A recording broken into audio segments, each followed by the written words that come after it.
Chapter 23. I confess that my conversation with Athlen and the extreme coolness with which he stated his inability to control the dangerous caprice of his daughter, and treated the idea of the reduction into a cinder to which her amorous flame might expose my too seductive person, took away the pleasure I should otherwise have had in the contemplation of my host's country seat, and the astonishing perfection of the machinery by which his farming operations were conducted. The house differed in appearance from the massive and somber building which Athlen inhabited in the city, and which seemed akin to the rocks out of which the city itself had been hewn into shape. The walls of the country seat were composed by trees placed a few feet apart from each other, the interstices being filled in with a transparent metallic substance which serves the purpose of glass among the arna. These trees were all in flower, and the effect was very pleasing, if not in the best taste. We were received at the porch by lifelike automata, who conducted us into a chamber, the like to which I never saw before, but have often, on summer days, dreamily imagined. It was a bower, half room, half garden. The walls were one mass of climbing flowers. The open spaces, which we call windows, and in which here the metallic surfaces were slided back, commanded various views, some of the wide landscape with its lakes and rocks, some of small limited expanses answering to our conservatories, filled with tiers of flowers. Along the sides of the room were flower beds, interspersed with cushions for repose. In the center of the floor was a cistern, and a fountain of that liquid light which I have presumed to be naphtha. It was luminous and of a roseate hue. It sufficed without lamps to light up the room with a subdued radiance. All around the fountain was carpeted with a soft, deep lichen, not green, I have never seen that color in the vegetation of this country, but a quiet brown, on which the eye reposes with the same sense of relief as that with which in the upper world it reposes on green. In the outlets upon flowers, which I have compared to our conservatories, there were singing birds innumerable, which, while we remained in the room, sang in those harmonies of tune to which they are, in these parts, so wonderfully trained. The roof was open. The whole scene had charms for every sense. Music from the birds, fragrance from the flowers, and varied beauty to the eye at every aspect. About all was a voluptuous repose. What a place, methought, for a honeymoon, if a ghee bride were a little less formidably armed, not only with the rights of woman, but with the powers of man. But when one thinks of a ghee, so learned, so tall, so stately, so much above the standard of the creature we call woman, as was Z, no, even if I had felt no fear of being reduced to a cinder, it is not of her I should have dreamed in that bower, so constructed for dreams of poetic love. The automata reappeared, serving one of those delicious liquids which form the innocent wines of the Vril-ya. "Truly," said I, "this is a charming residence, and I can scarcely conceive why you do not settle yourself here instead of amid the gloomier abodes of the city." As responsible to the community for the administration of light, I am compelled to reside chiefly in the city, and can only come hither for short intervals. "But since I understand from you that no honors are attached to your office, and it involves some trouble, why do you accept it?" "Each of us obeys without question the command of the Tur. He said, be it requested that Athlen shall be the commissioner of light, so I had no choice. But having held the office now for a long time, the cares, which were at first unwelcome, have become, if not pleasing, at least endurable. We are all formed by custom. even the difference of our race from the savage is but the transmitted continuance of custom which becomes, through hereditary descent, part and parcel of our nature. You see, there are Arna who even reconcile themselves to the responsibilities of chief magistrate, but no one would do so if his duties had not been rendered so light, or if there were any questions as to the compliance with his requests. Not even if you thought the requests unwise or unjust. We do not allow ourselves to think so, and indeed everything goes on as if each and all governed themselves according to immemorial custom. When the chief magistrate dies or retires, how do you provide for his successor? The Arn who has discharged the duties of chief magistrate for many years is the best person to choose one by whom those duties may be understood, and he generally names his successor. His son, perhaps. Seldom that, for it is not an office anyone desires or seeks, and a father naturally hesitates to constrain his son. But if the Tur himself declined to make a choice, for fear it might be supposed that he owed some grudge to the person on whom his choice would settle, then there are 3 of the College of Sages who draw lots among themselves, which shall have the power to elect the chief. We consider that the judgment of one Arn of ordinary capacity is better than the judgment of 3 or more, however wise they may be. For among 3 there would probably be disputes, and where there are disputes, passion clouds judgment. The worst choice made by one who has no motive in choosing wrong is better than the best choice made by many who have many motives for not choosing right. You reverse in your policy the maxims adopted in my country. Are you all in your country satisfied with your governors? All? Certainly not. The governors that most please some are sure to be those most displeasing to others. Then our system is better than yours. For you it may be, but according to our system, a Tish could not be reduced to a cinder if a female compelled him to marry her, and as a Tish I sigh to return to my native world. Take courage, my dear little guest. Z can't compel you to marry her. She can only entice you to do so. Don't be enticed. Come and look round my domain. We went forth into a close bordered with sheds, for though the Arna keep no stock for food, there are some animals which they rear for milking, and others for shearing. The former have no resemblance to our cows, nor the latter to our sheep, nor do I believe such species exist amongst them. They use the milk of 3 varieties of animal. One resembles the antelope, but is much larger, being as tall as a camel. The other 2 are smaller, and though differing somewhat from each other, resemble no creature I ever saw on earth. They are very sleek and of rounded proportions, their color that of the dappled deer, with very mild countenances and beautiful dark eyes. The milk of these 3 creatures differs in richness and taste. It is usually diluted with water and flavored with the juice of a peculiar and perfumed fruit, and in itself is very nutritious and palatable.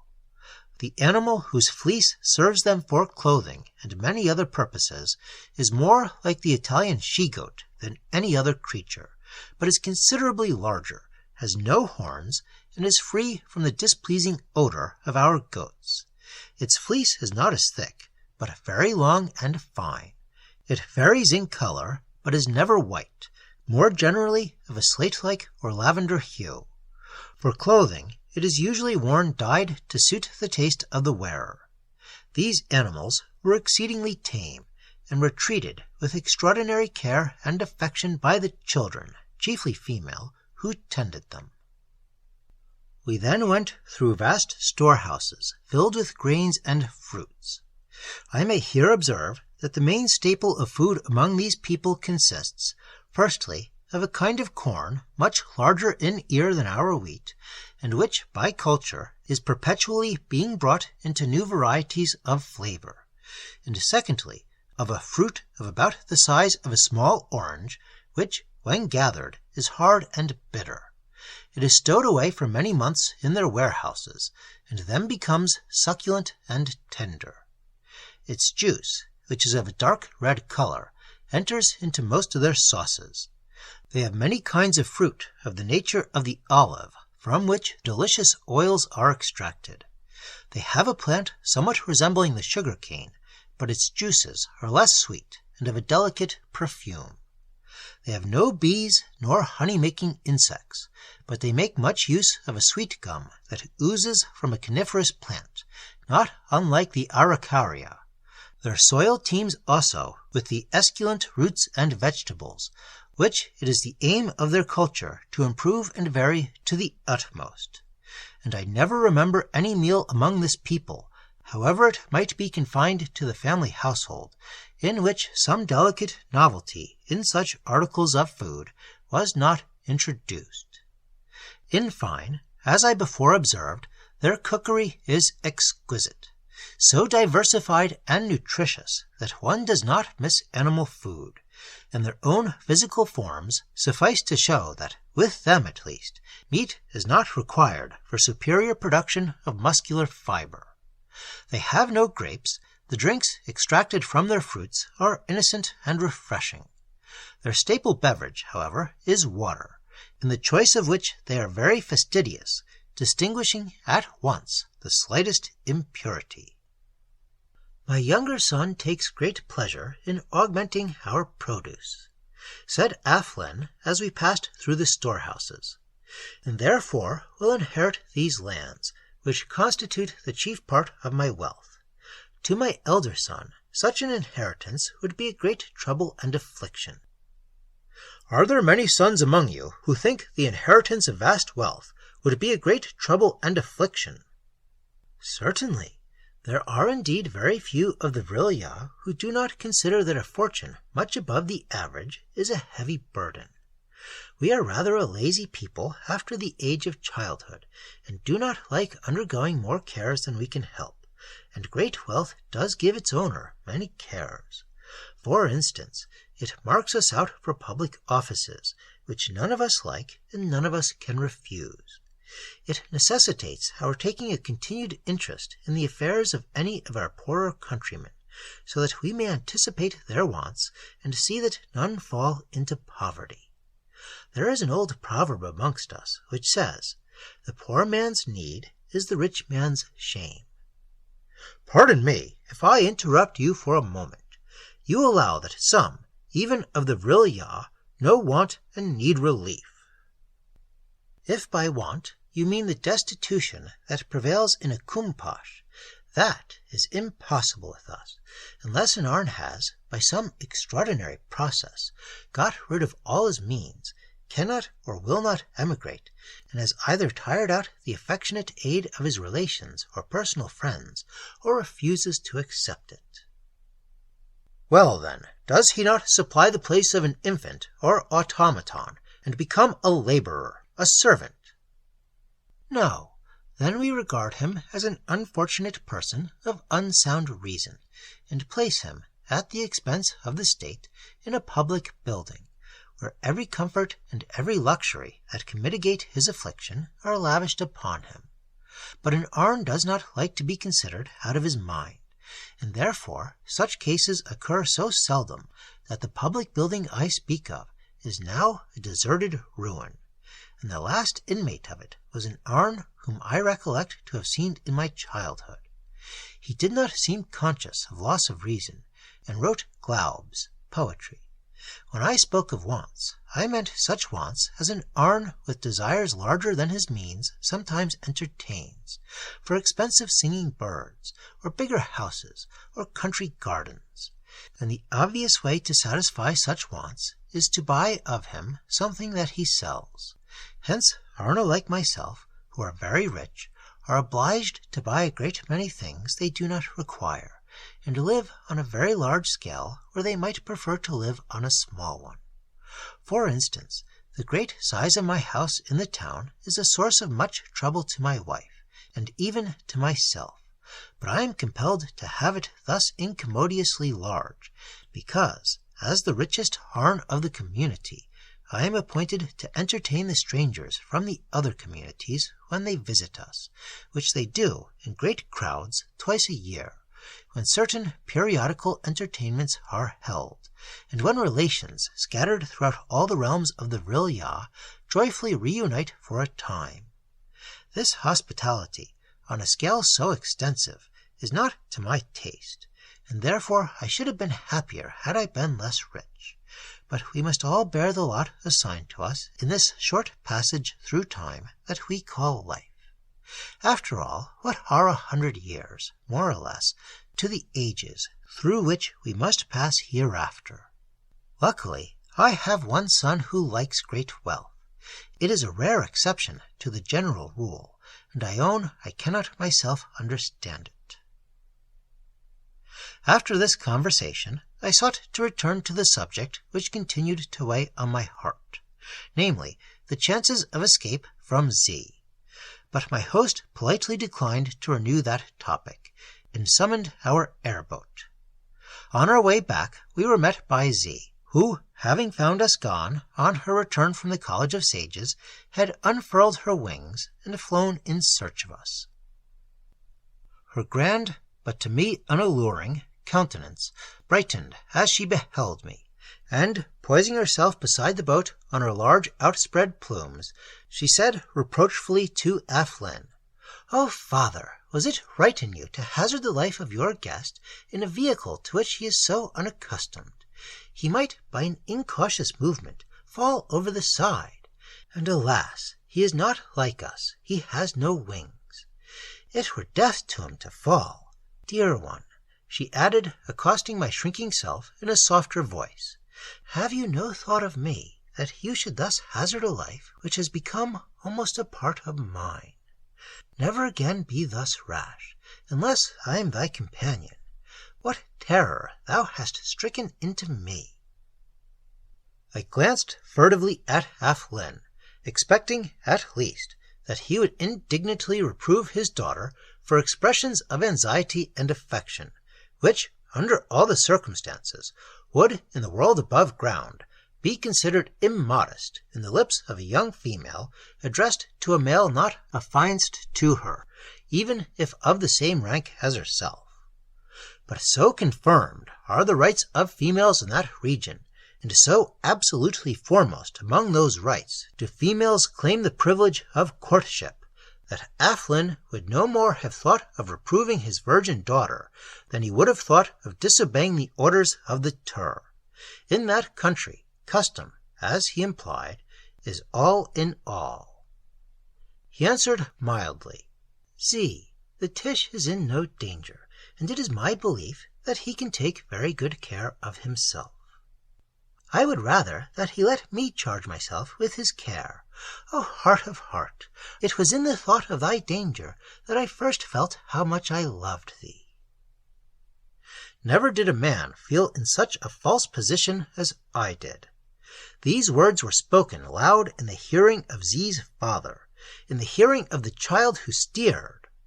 I blushed with shame for them, and for her, and could not help replying angrily, "Z, either you mock me, which, as your father's guest, misbecomes you, or the words you utter are improper for a maiden Gi to address even to a Arn of her own race, if he has not wooed her with the consent of her parents. How much more improper to address them to a Tish, who has never presumed to solicit your affections, and who can never regard you with other sentiments than those of reverence and awe." Athlin made me a covert sign of approbation, but said nothing. "Be not so cruel," exclaimed Z, still in sonorous accents. "Can love command itself where it is truly felt? Do you suppose that a maiden Gi will conceal a sentiment that it elevates her to feel? What a country you must have come from!" Here Athlin gently interposed, saying, "Among the Tisha, the rights of your sex do not appear to be established, and at all events my guest may converse with you more freely if unchecked by the presence of others." To this remark Z made no reply, but darting on me a tender, reproachful glance, agitated her wings and fled homeward. I had counted, at least, on some aid from my host, I said bitterly, in the perils to which his own daughter exposes me. I gave you the best aid I could. To contradict a Guy in her love affairs is to confirm her purpose. She allows no counsel to come between her and her affections.